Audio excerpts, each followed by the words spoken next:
Hey, welcome to Proper Horror Show and my review of the finale of Mike Flanagan's Midnight Mass, and sort of not just the review of the finale but some closing thoughts overall. I am dual wielding at the moment. We have got some lemsip, we've got some tea, and I think we're going to get through this, but if I'm unbearably croaky in this, do forgive me. There's been a lot of streaming and a lot of talking and my voice is not holding up massively well.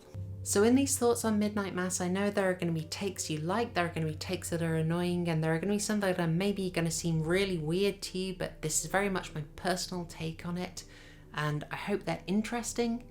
I want to start off by saying it really plainly, this is a much better finale than The Haunting of Bly Manor. I had a whole ton of issues with The Haunting of Bly Manor. If you saw my reviews of that, they are in the same playlist as this video. You remember the finale in particular, I had to call out so many things, and we do not have that here. There are some contrivances, absolutely, but there are not the kind of massive plot holes that we had in The Haunting of Bly Manor, so this is definitely a step up in terms of that. And I think one thing we can probably thank for that is Mike Flanagan.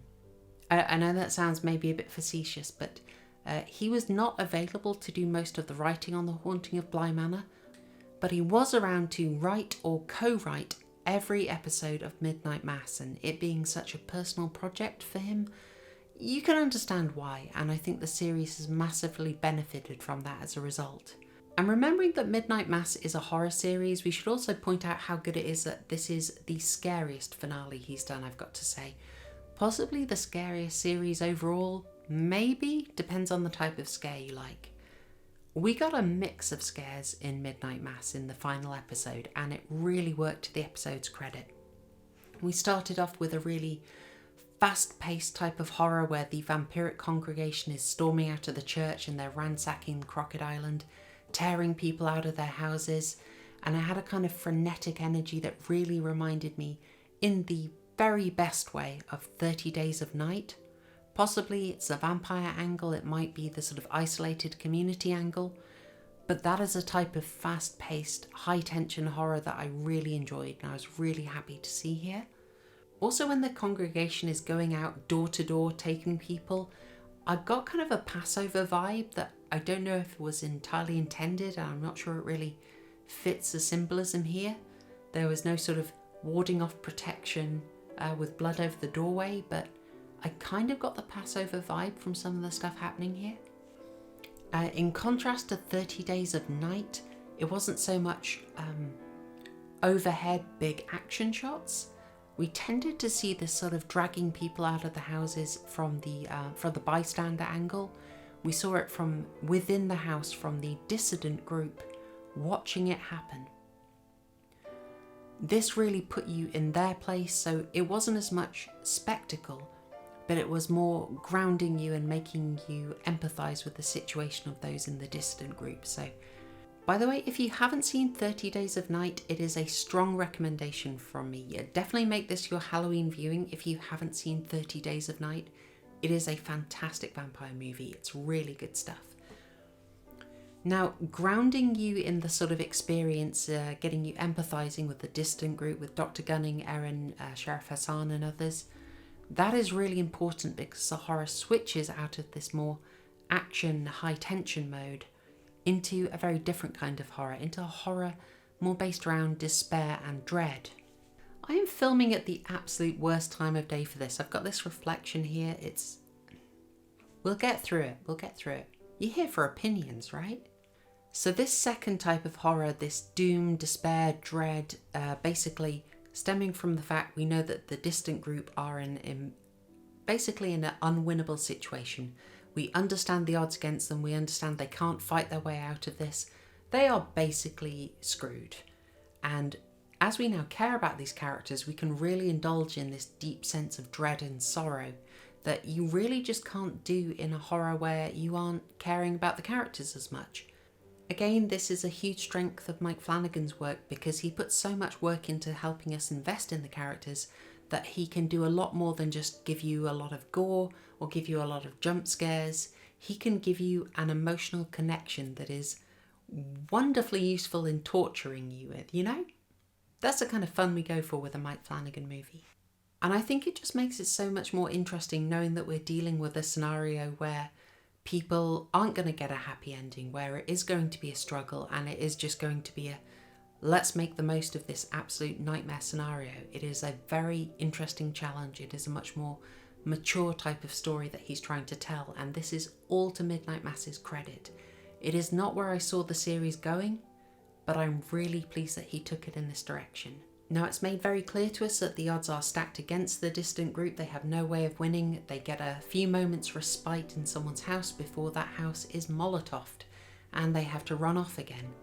And this leads us to one of the best scenes in the episode. This is a fantastic win for the finale. This is when Annie Flynn goes outside to effectively take a stand against Bev Keane and Sturge. It is fantastic.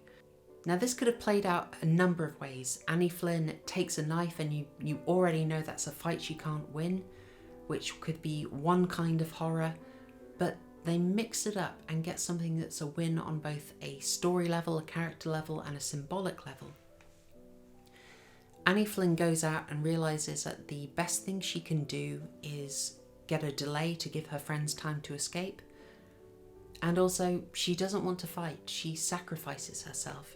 This works so well as Annie Flynn is a Christian and has been a Christian throughout the series. She doesn't compromise that here. And she also gets to have some stern words with Bev Keane, which are very satisfying. Now, a weaker script with a character like Annie Flynn would have probably had her just straight up call Bev Keane a C-word, drop some really vulgar insult on her, and try and get a cheer out of people. It's it's one for the groundlings. Kind of like Data in Star Trek Generations. Mike Flanagan didn't do that. He resisted it. It would have been really easy. Instead, they have Annie Flynn go for a smarter comment, a more cutting one, just telling Bev that she is not a good person and pointing out that she really struggles with the idea that God would love her as much as he loves everyone else, that God's love is equal. Now, that is a really interesting point of conflict. It's a really interesting and difficult idea. It's frankly something that I wish the series had been able to explore more, but it didn't. We will cover my issues with the religious theme very soon. I really like that they had Annie Flynn going out in a way that preserves her dignity, because her maintaining a sense of dignity becomes really important to her character later in a very key moment. It all comes tumbling down, tumbling down, tumbling down. Now, since we've touched on Bev Keane, I'll mention another moment. I think her death is actually fantastic. Again, possibly I was being a bit trucky because I wanted something super gory, super painful. But what Bev Keane got at the end of this episode was just a real comeuppance, you know? We had seen throughout the show that she really was, well, I think sincere in religious belief, but also using it for status. So Bev dying alone, having no influence, no status whatsoever, and being brought down low to scrabble in the dirt for a few more moments of life, being really afraid of death. This is what I would say is a really fantastic comeuppance for a really hateable character. It's a more mature choice, and Midnight Mass is so much better for it. Is this victory for Pike? Maybe. I don't know. Something tells me that she should have been made to drink poison on some level anyway.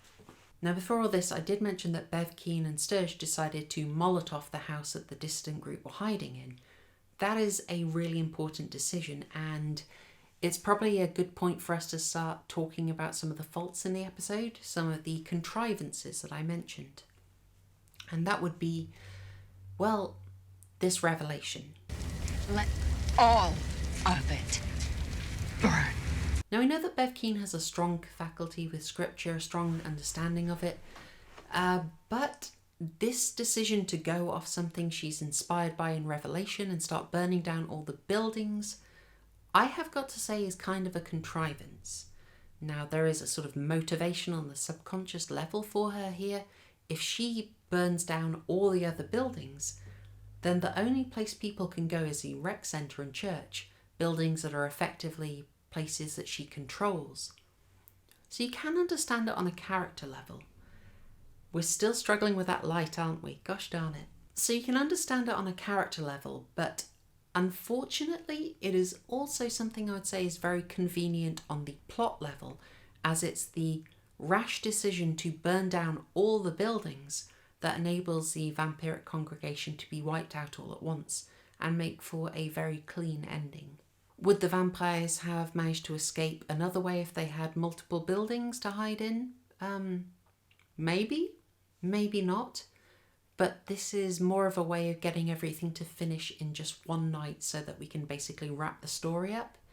I'm going to have to go with contrivance here. I would say it is a contrivance that Bev decides to just get a sudden inspiration and burn down the rest of the buildings.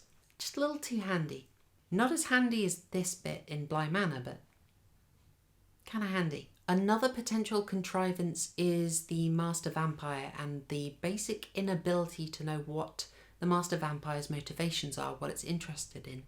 We know it is incredibly focused on feeding to the point that you can even shoot it and it won't really go and attack you, even though shooting it caused it to attack earlier.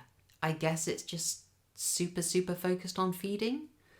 But if feeding is the only thing, it's the sort of overwhelming drive for the Master Vampire, I can't really understand why it wanted to turn the rest of the congregation into vampires. Wouldn't it much prefer to have a whole host of snacks? These questions are very hard to answer. You can't really understand why it's such a savage creature that it only focuses on feeding, but at the same time it's happy to be dressed up in a chasuble. It's really hard to mesh these actions. And you can say that the Master Vampire is just a very otherworldly creature whose motivations we cannot comprehend. You can do the old Billy Loomis line. See, it's a lot scarier when there's no motive, Sid. But you could also say that it's very contrived and that the Master Vampire basically does whatever the plot needs it to. I'm going to file that under contrivance. Not a huge one, but it's a minor irritation to me. I should really stop and just take the L for a moment because for all the complaining I've done about the composite shots, there was a really good one in the finale. I'll take the L. Okay, well done. This composite shot looked really good. Sometimes they work. So still on the faults in the finale, I'm going to return to something that is, I think, going to be a kind of divisive decision, and that is the issue of Riley's sacrifice. Now, Annie's sacrifice, absolutely fantastic. Riley's, a lot more questionable. So, on one level, there's a problem that he is believing that his sacrifice at the end of episode 5, I know I'm tracking back, but I said I would return to it. He ends up believing that he has been forgiven, that he has achieved redemption, even if that is only in his own head, which I think on some real level does kind of minimise how effective the redemption arc is. And I'm also totally happy with how his sacrifice plays out on the symbolic level. I made a big deal of how his alcoholism is kind of paralleled by a similar destructive dark thirst in vampirism. That's absolutely fine. That was done wonderfully. But as I'm told many a time, you can't just have a fantastic symbol and the story fail. So we have to look at the story level. And on this, I think Riley does fail here. What I mean by that is Riley has taken Erin out to demonstrate something supernatural and to get her to convince his family to then escape Crockett Island. But I'm not sure he actually achieved anything with that, because Erin ends up failing to convince his family. She ends up at the ceremony anyway, and she's there with a bunch of other people in the distant group, some of whom were forewarned, some of them weren't, but none of them prepare anything. What I have to ask is, did she make any difference? She turned up as unprepared as anyone else. You can probably say that it caused Sheriff Hassan to bring a gun, but I'm not sure if that is a sufficiently big impact to say that Riley's sacrifice really achieved anything. Frankly, he would have probably been better trying to do something to say, take down the Master Vampire or take down Father Paul, and failing. that would still get you this finale with some alterations, but it would also help cement how tough the Master Vampire is and give you a bit of spectacle on that level. That's probably the kind of a decision I would have preferred, even if the boat scene was ultimately rather beautiful and really worked on a symbolic and character point. There was also kind of a fun irony that Riley, the mega atheist, super euphoric, ends up effectively putting Erin in the position of a disciple. That is, he has demonstrated the supernatural to her and then asked her to go out and be a witness for him. Possibly I'm reading too much into that, but it seems rather notable to me. Oh, and just for a bonus here, Rahul Kohli totally drops his accent here. You're telling me there's a contagion? I know I pointed out the accent drops in Haunting of Bly Manor, so I feel duty-bound to point it out here as well, but he avoided it for most of the series. He did a better job, I've got to say. And now I'm going to shift to start talking about the religious theme and how that was handled in Midnight Mass, because we've seen the whole series now and I think we can probably draw a fairly fair conclusion. And it's not good.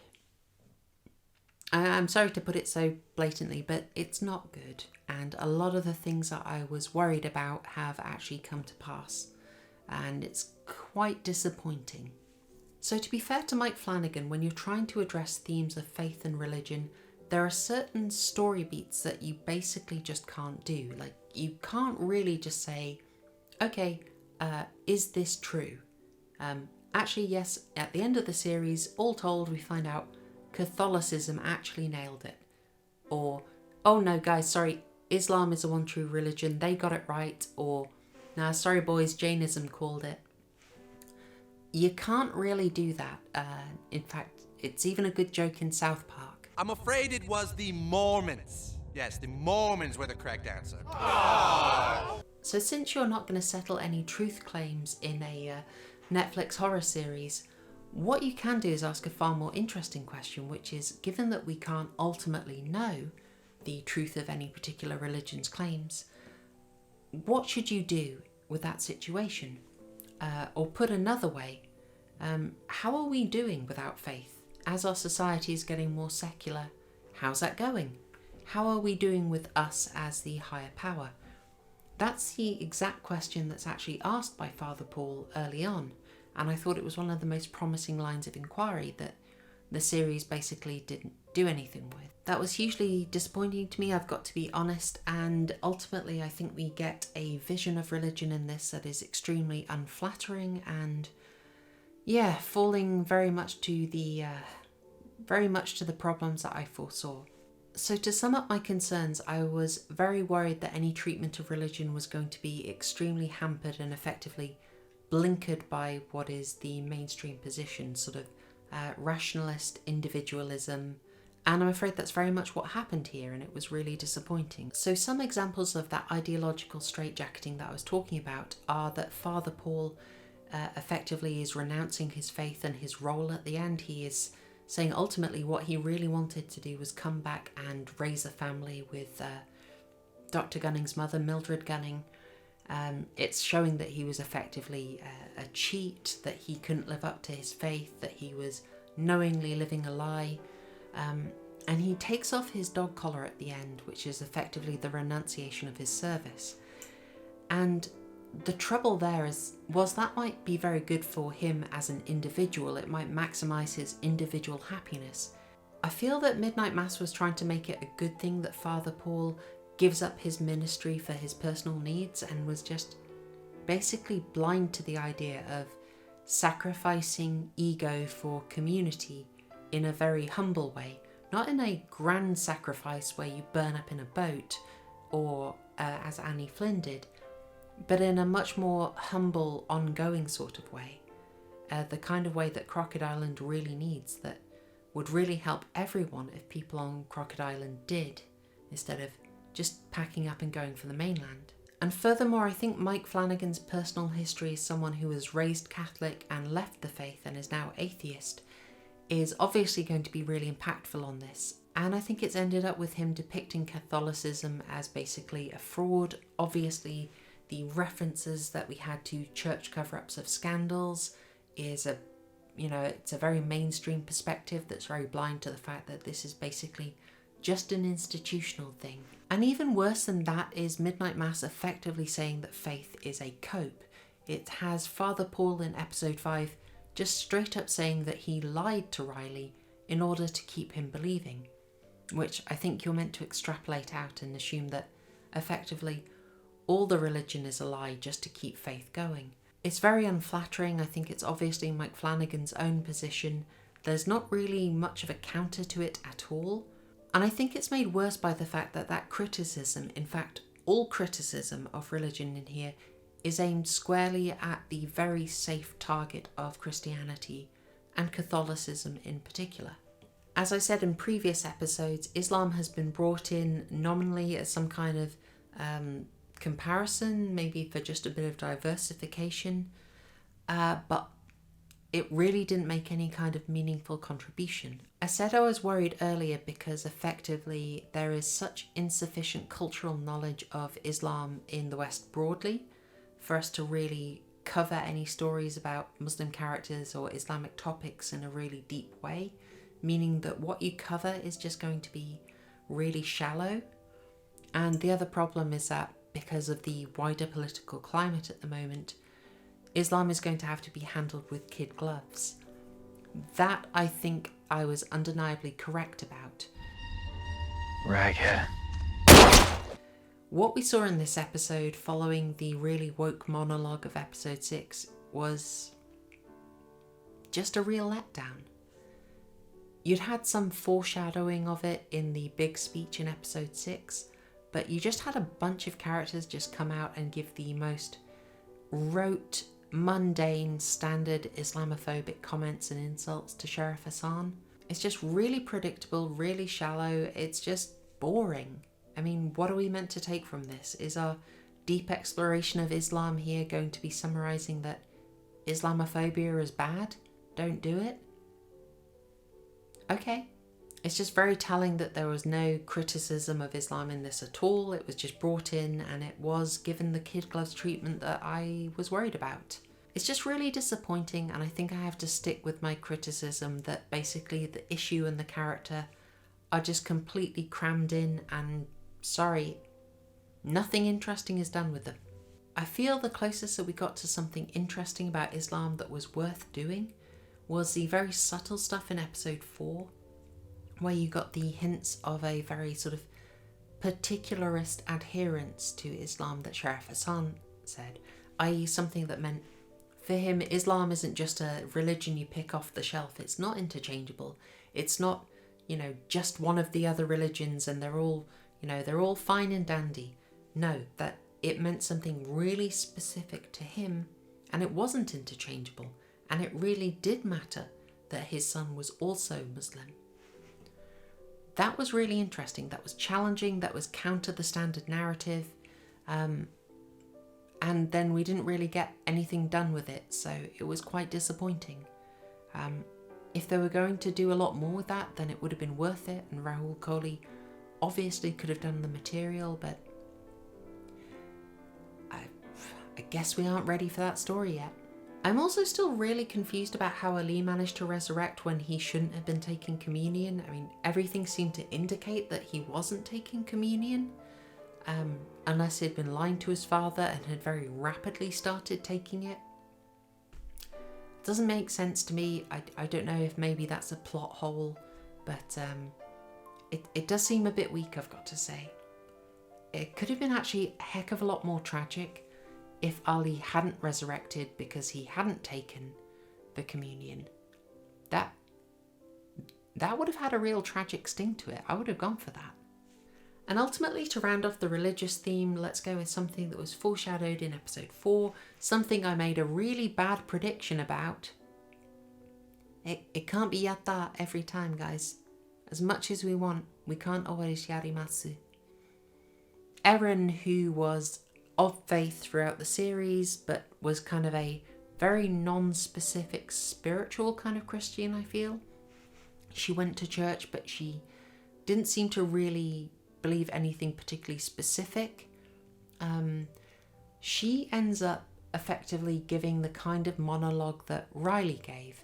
So this was an attempt to give an extremely poetic, beautiful description of the rationalist understanding of death. It's very much a kind of Carl Sagan, we're all stardust thing. It's very, I fucking love science. I didn't like it. And I'd say it's probably the ultimate example of the sort of ideological straitjacketing I talked about, that it really isn't aware of how very narcissistic it is. Every atom in my body was forged in a star.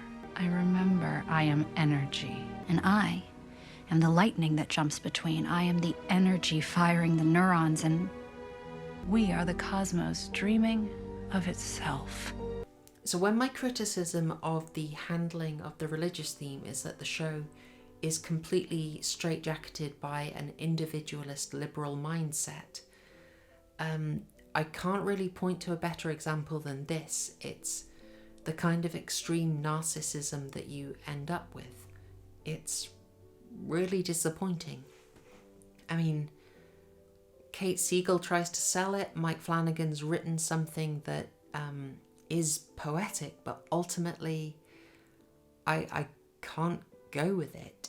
So for me, the handling of Faith as a whole is a failure, and I think a failure on many levels. There were chances to do things that are interesting, but ultimately Midnight Mass has fallen back onto the kind of 2000s era dogma position, where faith is nice if it's kind of bland and non-specific and not really changing anything or challenging the prevailing winds of society, or if it's exotic. It's absolutely fine in that case too. That was a lot of negative stuff. I don't want to end on negative stuff, because let's focus on the key thing. The story worked. There were some contrivances, there were some little cheats, but ultimately we got a much more mature story with characters we cared about that put us through some fairly intense moments of horror and of multiple kinds of horror, and ended on something that's kind of rare. It's a kind of storytelling and story ending that we don't see all that often. This was a much more challenging, ambitious story, and the story was nailed. So even if I feel that it fell apart on the thematic and symbolic level and let me down there, the main thing is it gets the story right, and it absolutely did that. Now, I can't say that this beats The Haunting of Hill House for me. That is still a much more creative, much deeper series for my money, but it's still a very strong series. I'd say it is better than The Haunting of Bly Manor, and despite some misgivings I've got to be honest about, it's still a really good sign, and I'm really looking forward to the rest of Mike Flanagan's work, which happily we actually know a bit about. His next projects are already confirmed. We have an anthology series called The Midnight Club that should be interesting. I mean, I'm kind of a sucker for anthologies. I think that is a really good format to work with. And brilliantly, something that I think I may have predicted on the channel or recommended on the channel, but either way, who cares, it is happening, is something else in the Haunting of Hill House, Haunting of Bly Manor line, based on the works of Edgar Allan Poe. That's a fantastic decision. There is so much Poe material to work on, and it is relatively underexplored outside of, say, the Roger Corman Poe cycle of the 1970s. So this is a really smart choice, and I'm really looking forward to it. I'm going to have to end it there because my throat is absolutely dying. I cannot keep it up anymore, but I hope I've given a good summary of the series for you. Now, I do have my reviews of The Haunting of Bly Manor in this playlist, so you can watch those too if you want to know what I thought of that series. And I have plenty more coming up for Halloween, including the regular Tuesday live stream, and we've also got a couple of special celebratory streams, because, you know, there is a heck of a lot to talk about at the moment. Anyway, I hope you've got fun Halloween plans. I hope you enjoyed this video, found it interesting. If you did, please do subscribe, and I'm going to leave it there. Okay. Thanks, y'all. Tschüss. やったー